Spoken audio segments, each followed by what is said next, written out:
오늘 이 새벽에 또 우리에게 주시는 하나님 말씀은 시편 109편의 말씀입니다.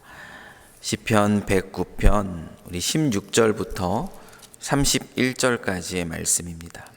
제가 가진 구약성경 885페이지에 있습니다. 시편 109편 우리 16절부터 우리 31절까지의 말씀을 또 다 함께 또 한 목소리로 봉독하겠습니다. 그가 인자를 베풀리를 생각하지 아니하고 가난하고 궁핍한 자와 마음이 상한 자를 핍박하여 죽이려 하였기 때문이니이다. 그가 저주하기를 좋아하더니 그것이 자기에게 임하고 축복하기를 기뻐하지 아니하더니 복이 그를 멀리 떠났으며 또 저주하기를 옷 입듯 하더니 저주가 물같이 그의 몸속으로 들어가며 기름같이 그의 뼛속으로 들어갔나이다. 저주가 그에게는 입는 옷 같고 항상 띠는 띠와 같게 하소서. 이는 나의 대적들이 곧 내 영혼을 대적하여 악담하는 자들이 여호와께 받는 보응이니이다. 그러나 주 여호와여, 주의 이름으로 말미암아 나를 선대하소서. 주의 인자하심이 선하시오니 나를 건지소서. 나는 가난하고 궁핍하여 나의 중심이 상함이니이다. 나는 석양 그림자같이 지나가고 또 메뚜기같이 불려가오며 금식함으로 내 무릎이 흔들리고 내 육체는 수척하오며 나는 또 그들의 비방거리라. 그들이 나를 보면 머리를 흔드나이다. 여호와 나의 하나님이여, 나를 도우시며 주의 인자하심을 따라 나를 구원하소서. 이것이 주의 손이 하신 일인 줄을 그들이 알게 하소서. 주 여호와께서 이를 행하셨나이다. 그들은 내게 저주하여도 주는 내게 복을 주소서.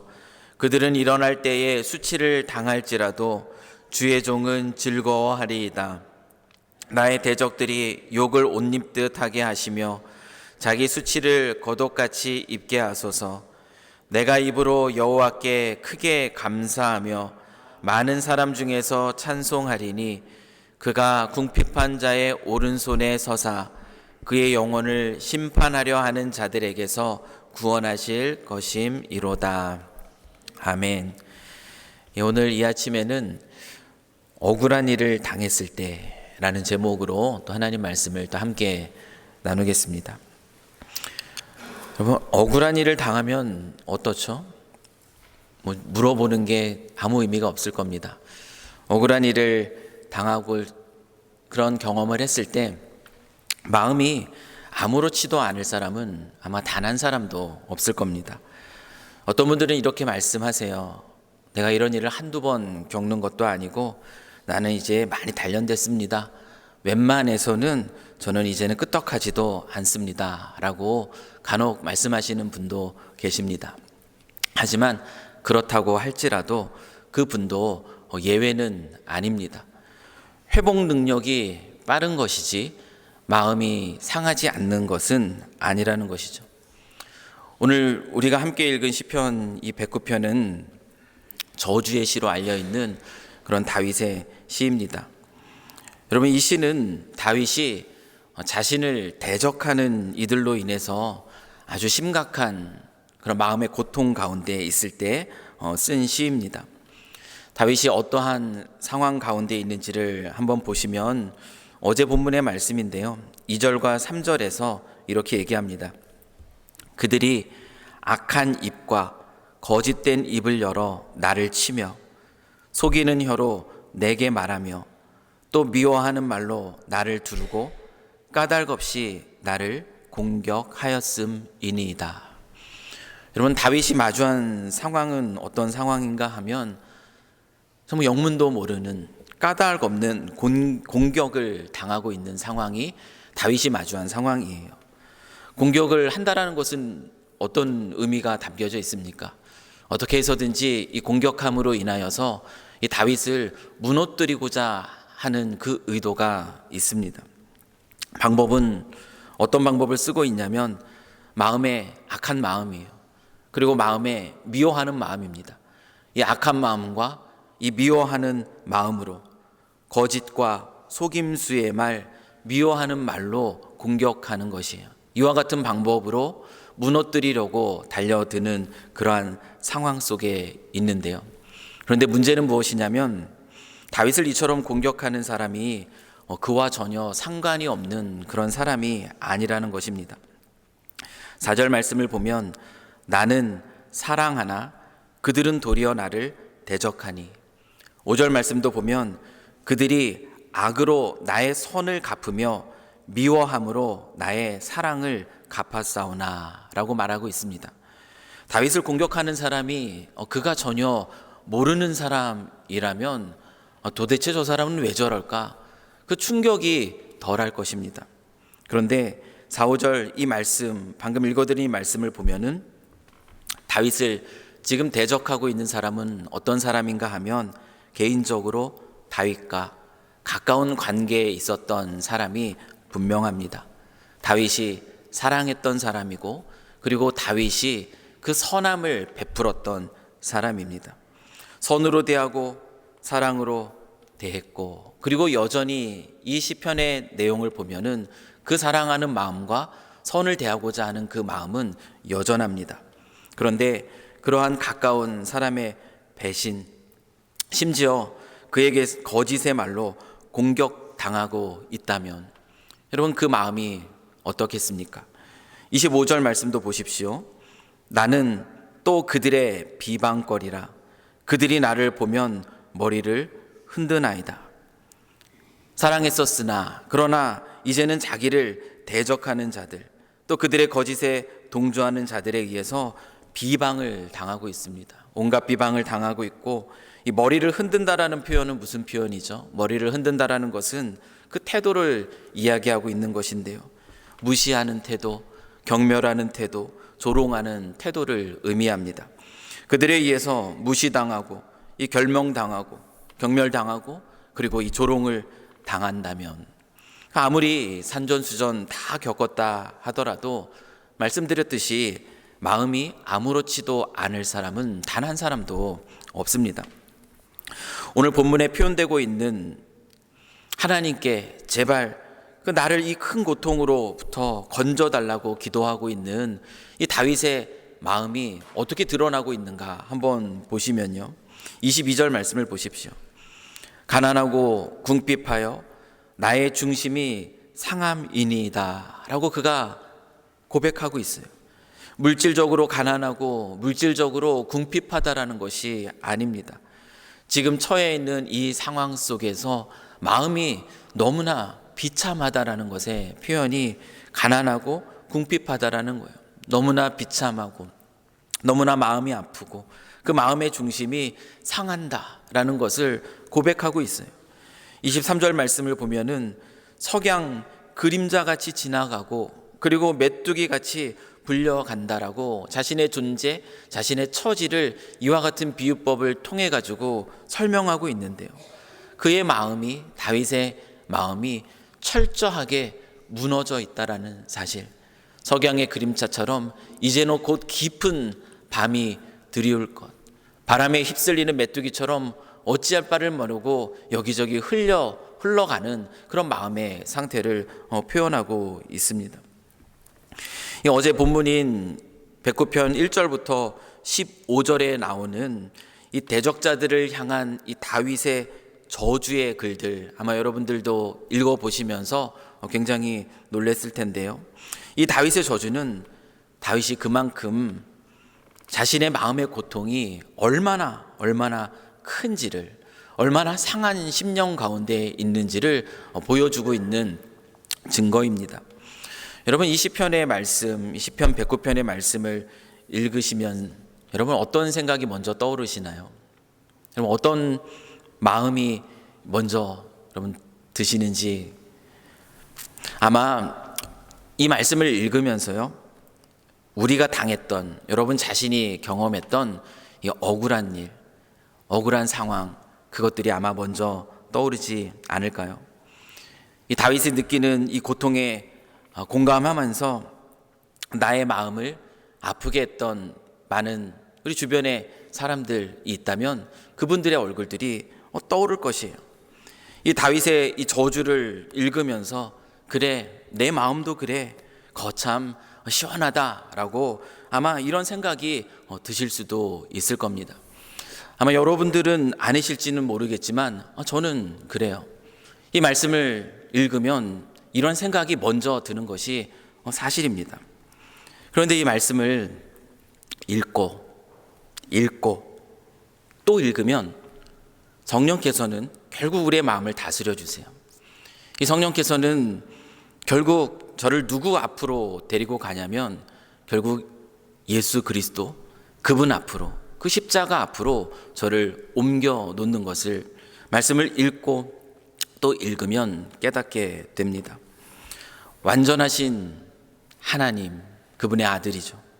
아무런 죄가 없으신 하나님이신 예수님, 정말로 사랑하는 이들로부터 배신당하고 그리고 우리가 다 아는 것처럼 거짓과 속임수, 미워하는 말로 공격당하면서 결국 이 십자가에 달리신 예수님, 그 예수님이야말로 정말 이 세상 그 누구보다 가장 억울한 일을 당하신 분이십니다.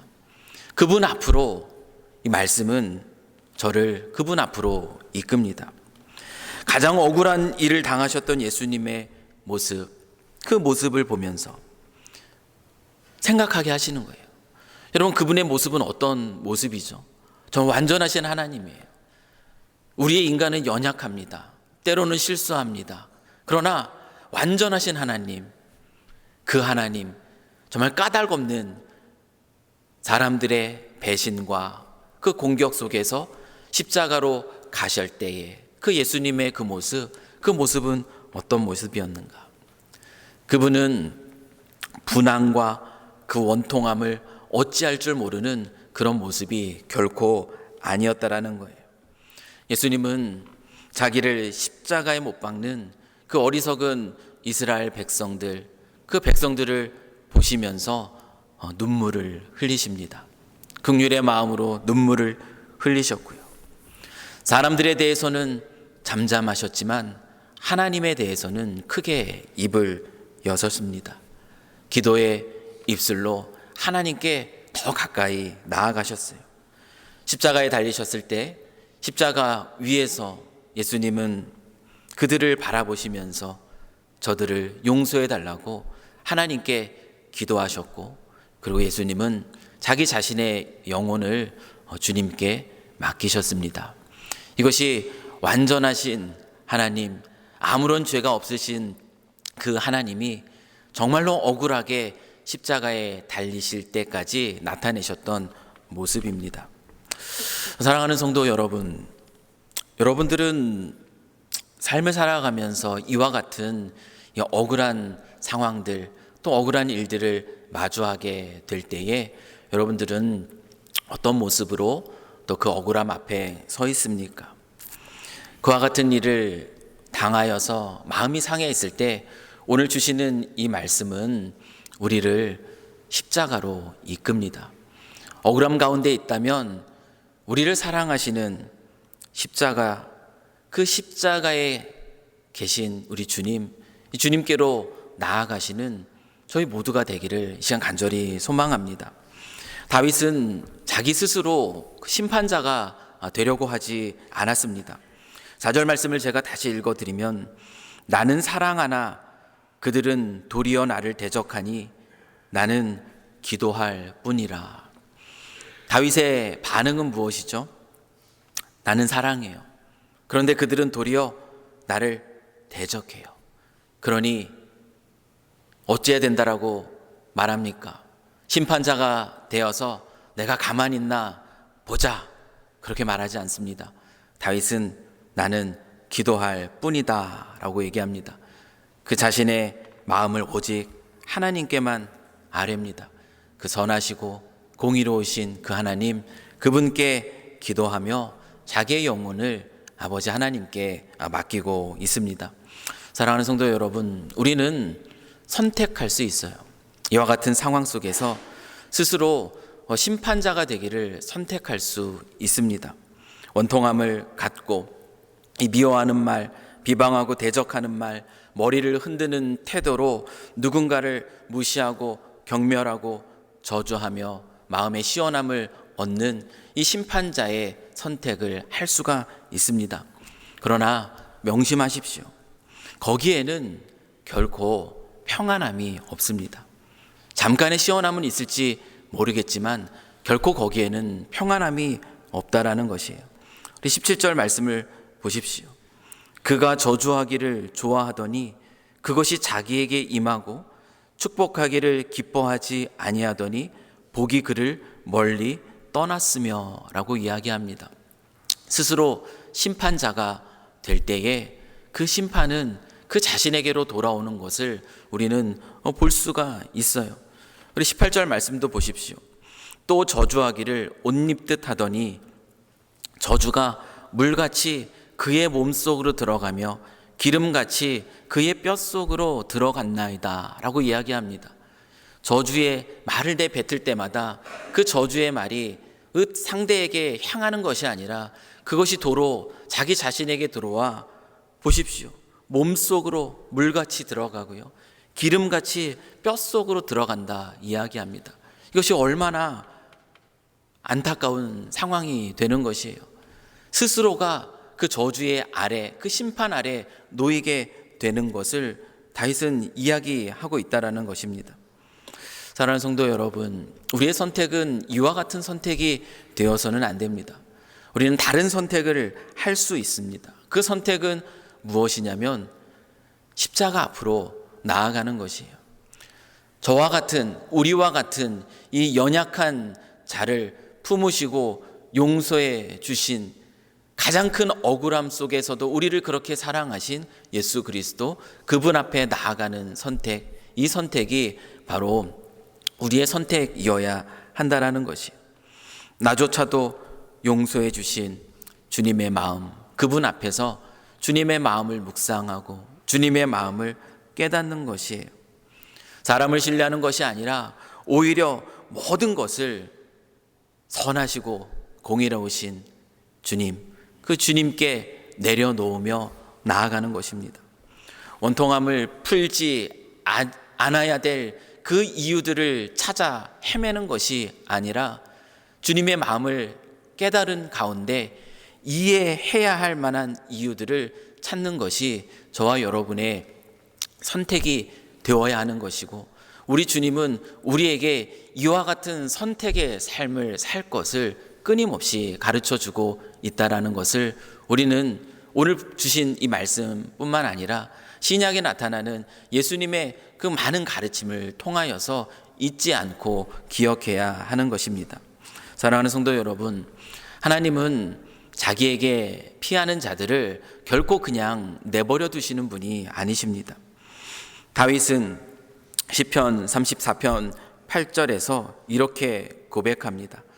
너희는 여호와의 선하심을 맛보아 알지어다. 그에게 피하는 자는 복이 있도다. 너희는 여호와의 선하심을 맛보아 알지어다. 그에게 피하는 자는 복이 있다라고 얘기합니다. 그는 또한 이렇게 고백해요. 여호와께 피하는 것이 사람을 신뢰하는 것보다 낫다라고 이야기합니다. 사랑하는 성도 여러분, 억울함을 당했을 때, 억울한 상황 가운데 마음이 아플 때 힘들겠지만 사람이 아니라 우리가 피해야 될 대상은 여호와 하나님입니다. 여호와 하나님께 피하십시오. 그리고 그분께 그 모든 마음의 중심을 토로하고 그분께 하나님의 위로와 만져주심, 그 선하시고 의로우신 그 하나님의 일하심을 기대하며 그분께 나아갈 때에 우리는 다윗이 고백하는 것처럼 여호와의 선하심이 무엇인가, 그것을 우리는 맛보아 누릴 수 있게 되는 것입니다. 사랑하는 성도 여러분, 우리는 인생을 살아가면서 늘 좋은 일이 있는 것이 아니죠. 늘 여러 가지, 때로는 오해와 때로는 여러 가지 또 연약함, 우리의 연약함 때문에 이와 같은 감정을 느낄 때가 있습니다. 그와 같은 상황 속에 있을 때 하나님이 우리에게 원하시는 것은 우리가 그 상황 속에서 또 주님 경험하고 주님이 주시는 평안과 위로와 또 기쁨을 놓치지 않고 살아가는 것이에요. 그와 같은 삶을 살아가기 위한 우리의 선택, 그 선택은 스스로 심판자의 선택을 하는 것이 아니라 여호와 하나님께 피하고 그분께 기도하며 그분의 일하심을 기대하는 것입니다.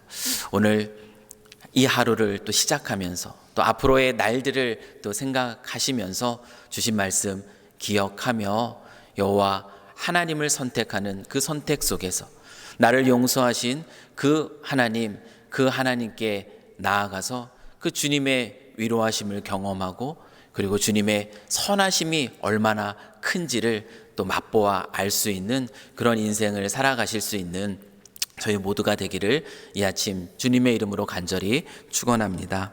우리 같이 기도하겠습니다. 사랑과 은혜가 풍성하신 하나님 아버지, 오늘 또 이 말씀을 묵상하면서 우리를 죽기까지 사랑하신 우리 주님의 형상을 떠올리게 하시니 참으로 감사합니다. 완전하신 하나님, 죄가 없으신 하나님이셨지만 그 억울함 속에 그 십자가에 달리심에도 불구하고 여전히 우리를 기억하시고 또 우리를 사랑하시고 또 우리를 용서하신 우리 주님의 마음, 주님의 마음을 저희를 알기를 원합니다. 가르쳐 주시옵시고 주님을 기억하면서 그 마음을 깨달아 알고 또 주님이 주시는 그 평강을 빼앗기지 않는 저희들의 삶이 되도록 저희들을 축복하여 주시옵소서. 억울함 가운데에 있을 때 또 주님께 피하면 주님의 선하심을 맛보아 안다라는 이 다윗의 이 고백이 우리의 고백이 되게 하실 줄 믿사오니 오늘도 이 하루를 시작하면서 주님께 더 가까이 나아가 주님의 품 안에 거하며 주님의 마음을 배우며 이 하루를 시작하는 저희 모두가 될 수 있도록 주 하나님 도와주시옵소서. 혹시 그 상함으로 인하여서 마음이 아픔 가운데 있는 우리 성도들이 있다면 주님 찾아가 주셔서 위로하여 주시길 간절히 소망합니다. 주의 선하심을 부어 주시고 주님의 위로하심을 부어 주셔서 그 영혼이 다시 회복할 수 있도록 주님께서 축복하여 주시옵소서. 주님의 은혜가 함께할 줄 믿사오며 우리를 사랑하시는 우리 주 예수 그리스도의 이름으로 기도합니다. 아멘.